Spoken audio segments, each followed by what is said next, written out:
সম্মানিত দিনী ভাই বোন, আমি আপনাকে এখানে জরুরি কয়েকটা কথা বলি। তার প্রথম কথাটা বলছি, রাতে উঠে ইবাদত করা অতীতের নবী রাসূল পরহেজগার মানুষের কাজ। কি বললাম বলেন তো? রাতে উঠে ইবাদত করা কাদের কাজ? অতীতের নবী রাসূল এবং পরহেজগার মানুষের কাজ। প্রমাণ, উমামা বাহিলি রাদিয়াল্লাহু তাআলা আনহু বলেন, রাসূল সাল্লাল্লাহু আলাইহি সাল্লাম বলেছেন, পৃথিবীর মানুষ, আলাইকুম বিকিয়ামিল লাইলে, তোমরা রাতে ইবাদত করতে উঠো। ফাইন্নাহু দাবুস সালিহিনা মান কানা কাবলাকুম। এটা হচ্ছে পরহেজগার মানুষের নীতি যারা তোমাদের পূর্বে ছিল। এটা হচ্ছে পরহেজগার মানুষের নীতি যারা তোমাদের পূর্বে ছিল। উপস্থিত বৈঠকের দিনী মুসলিম বোন, আপনাকে বলছি শোনেন, এইদিকে শোনেন। এই মেয়ে কথা বলছো কেন? তোমাকে তো আমি শুনতে বলছি। উপস্থিত বৈঠকের মুসলিম বোন, আপনি একটু শোনেন। মাগরিবের ফরজ সালাতের পরে 6 রাকাত সালাতুল লাওয়াবিন নামাজ পড়লে 12 বছর ইবাদতের নেকি হবে। হাদিসটি জাল। আপনি মাগরিবের পরে 6 রাকাত পড়িয়েন না, 2 রাকাত পড়েন। বিনিময় প্রতি 12 রাকাত সমান একটা জান্নাত। প্রতি 12 রাকাত সমান জান্নাতে একটা ঘর। এক, জোহরের আগে 4, জোহরের পরে 2, এ হলো 6। 2, মাগরিবের পরে 2, এশার পরে 2, ফজরের আগে 2, এ হলো 12। প্রত্যেক 12 সমান জান্নাতে একটা ঘর। ওখানে 6 পড়ে হুজুরের কথা শুনে পরকাল হারায়েন না। আমি আপনাকে একটা কথা বলতে যাচ্ছি, সেটা আপনি মনোযোগ সহকারে শুনেন। বেশি যদি ইবাদত করতে চান যে আরো দামি ঘর নিব, আরো ভালো জান্নাত নিব, তো মাগরিবের সালাতে থাকিয়েন না, ওখানে 2 রাকাতে থাকেন।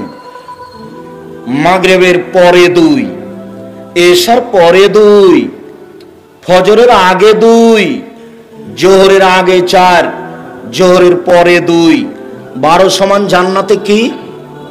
জান্নাতে একটা ঘর। এদি আমার হচ্ছে না, আমি আরো দামি জান্নাত নিব। দামি জান্নাতের স্বাদ হওয়া দরকার। দেখেন দেখেন, একজন সাহাবী সফরে আল্লাহ রাসূলের সাথে ছিলেন। তো মেশক আর পানি নিয়ে এসে আল্লাহ রাসূলকে বলছেন, আল্লাহ রাসূল, এই দেখেন মেশক আর পানি থাকলো আপনার পাশে। তখন আল্লাহ রাসূল খুশি হয়ে গেছেন। খুশি হয়ে বলছেন, আচ্ছা আচ্ছা, খুব ভালো ব্যাপার, সালমা শেতা, তোমার যা ইচ্ছা তাই চাও। মানে আমি খুশি হয়ে গেছি, তোমার যা ইচ্ছা তাই চাও, আমি তোমার কাজে খুশি হয়ে গেছি। তখন লোকটা বলছে, আসআলুকা মুরাফাকাতাকা ফিল জান্নাতে, আপনার সাথে আমি জান্নাতে থাকতে চাই। আমাদের নবী গায়েবের খবর জানতেন না, কেননা এই লোকটা কি বলবে তার জানা ছিল না। দেখুন এবার দেখেন, আমার গায়েরা জ্বালে, না না না না না, এটা নয়, এটা নয়, এটা ছাড়া অন্য চাও, এটা ছাড়া অন্য চাও, এটা নয়। কেন? উনি তো একটু আগে বললেন যে সালমা শেতা, তোমার মন যা চাই তাই চাও। তো ঠিকই চেয়েছে। আমাদের জামালপুরে বাড়ি না হলে আমরা বলতাম যে 20 বিঘা জমি দেন, আর ঢাকা শহরে একটা বাড়ি দেন, নাকি এরকম একটা মনের স্বাদ থাকতো। তো উনি বলছেন যে আপনার সাথে জান্নাতে থাকতে চাই। তখন আল্লাহ রাসূল বলছেন, না না না না, এটা নয়, এটা নয়, অন্যটা অন্যটা অন্যটা। তাহলে আল্লাহ রাসূলের জানা ছিল না যে ও কি বলবে। বুঝাতে পারি না কথা। তখন আল্লাহ রাসূল যখন বললেন যে অন্যটা চাও, অন্যটা চাও, তখন লোকটা বলছে, হওয়া যাকা, ওটাই চাই, অন্য চাই না, ওটাই চাই। এবার দেখেন আল্লাহ রাসূল বলছেন, আইন্নি বিকাসরাতিস সুজুদ, তাহলে রাতে বেশি বেশি সালাত আদায় করে আমাকে সাহায্য করো, আমি তোমাকে এমনি এমনি পাশে রাখতে পারবো না, এইটা আমার পক্ষে সম্ভব নয়। পৃথিবীর সবচেয়ে বড় দামি মানুষ, এত বড় পাওয়ারফুল মানুষ আল্লাহ সৃষ্টি করেননি। জান্নাতের গেটে লেখা আছে, সর্বপ্রথমে যিনি জান্নাতে ঢুকবেন তিনি হলেন মুহাম্মদ সাল্লাল্লাহু আলাইহি সাল্লাম।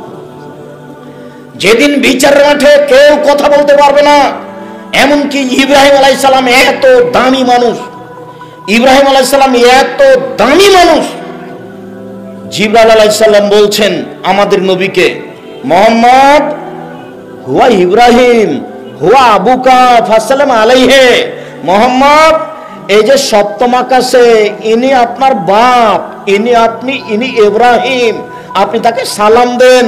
তখন আমাদের নবী একটু আগে গিয়ে বলছেন, আসসালামু আলাইকুম আবি, আব্বা আপনাকে সালাম। তখন ইব্রাহিম আলাইহিস সালাম বলছেন, ওয়া আলাইকাস সালাম ইবনি সালেহ নবী সালেহ, ও আমার সৎ ছেলে, তোমাকেও সালাম। তাহলে ইব্রাহিম আলাইহিস সালামকে উনি বলছেন আব্বা, আর ইব্রাহিম আলাইহিস সালাম বলছেন তুমি আমার ছেলে, তোমাকেও সালাম। তাহলে দেখেন তো এখানে ইব্রাহিম আলাইহিস সালামের কত সম্মান। আবার আল্লাহ বলছেন ইব্রাহিম হচ্ছে আমার খালিল বন্ধু। এরপরেও ইব্রাহিম আলাইহিস সালাম বিচারের মাঠে আমাদের সামনে বলবেন,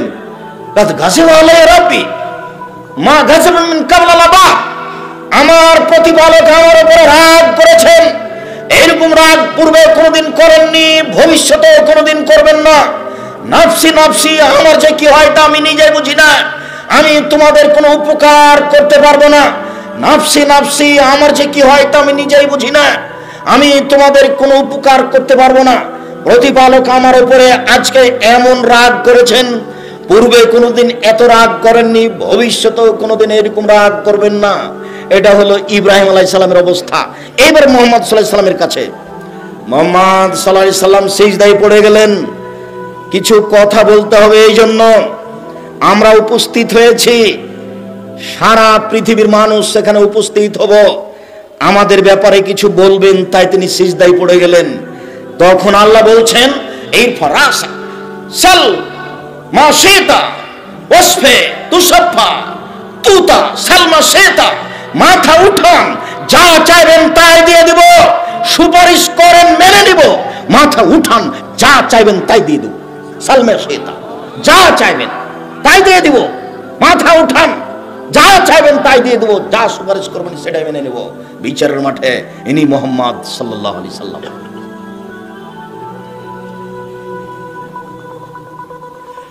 ইনি একজন মানুষকে সাথে নিয়ে যেতে পারবেন না, বুঝাতে পারি না মনে হয় আপনাকে।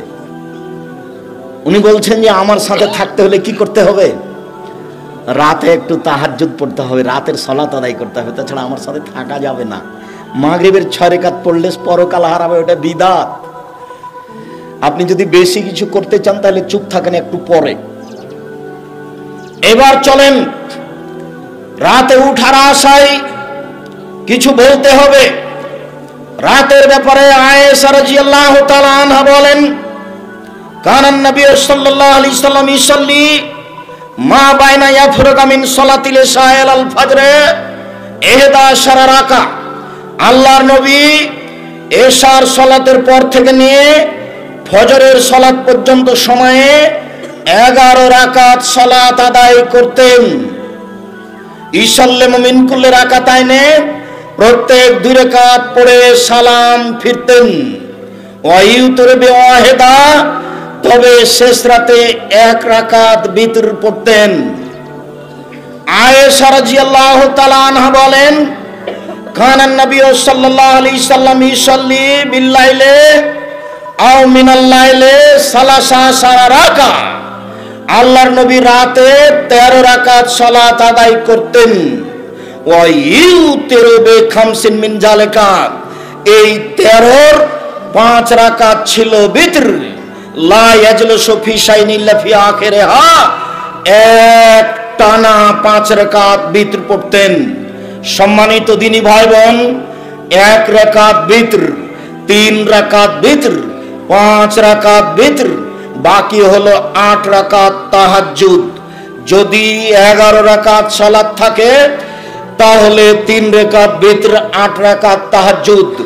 যদি 13 রাকাত সালাত থাকে তাহলে 5 রাকাত বিতর, 8 রাকাত তাহাজ্জুদ। যদি 9 রাকাত সালাত থাকে তাহলে 8 রাকাত তাহাজ্জুদ, 1 রাকাত বিতর। যদি 7 রাকাত সালাত থাকে তাহলে 6 রাকাত তাহাজ্জুদ, 1 রাকাত বিতর। সর্বনিম্ন এই, তবে সর্বনিম্ন 4ও পড়া যায়, সর্বনিম্ন 2ও পড়া যায়। রাসূল সাল্লাল্লাহু আলাইহি সাল্লাম বলেন, কেউ যদি রাতে উঠে, নিজে উঠে স্ত্রীকে জাগায়, 2 জন মিলে 2 রাকাত রাতে সালাত আদায় করে, তাহলে কুতিবা মিনাজ জাকিরিনা ওয়া জাকিরাত, তাদের তালিকা চলে আসবে ওদের মাঝে, যারা রাতে তাহাজ্জুদ পড়ে, যারা রাতে আল্লাহকে ডাকে। কেউ যদি রাতে 2 রাকাত সালাত আদায় করে তাহলে ওদের নাম চলে আসবে ওই তালিকাতে, যারা রাতে তাহাজ্জুদ পড়ে, যারা রাতে সালাত আদায় করে, যারা রাতে জিকির আজকার করে। বুঝাতে পারিনি মনে হয়? এই ছেলে বলো তো তুমি কি বললাম এখন, যেটা আল্লাহর নবী বললেন? এই ছেলে তুমি বলো, এই ছেলে তুমি বলো।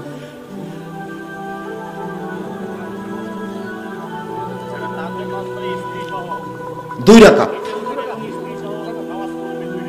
অন্তত 2 রাকাত,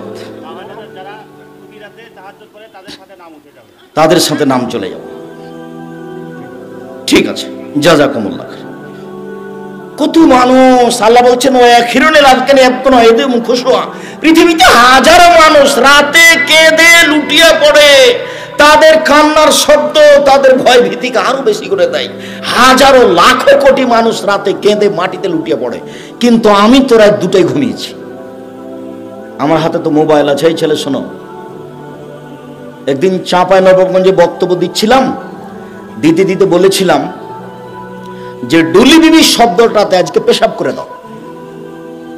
ডুলি বিবি চাঁপাইনবাবগঞ্জে বলে বরের সাথে অনেকগুলি মেয়ে যায় বিবাহতে, তাকে চাঁপাইনবাবগঞ্জের ভাষাতে ডুলি বিবি বলে।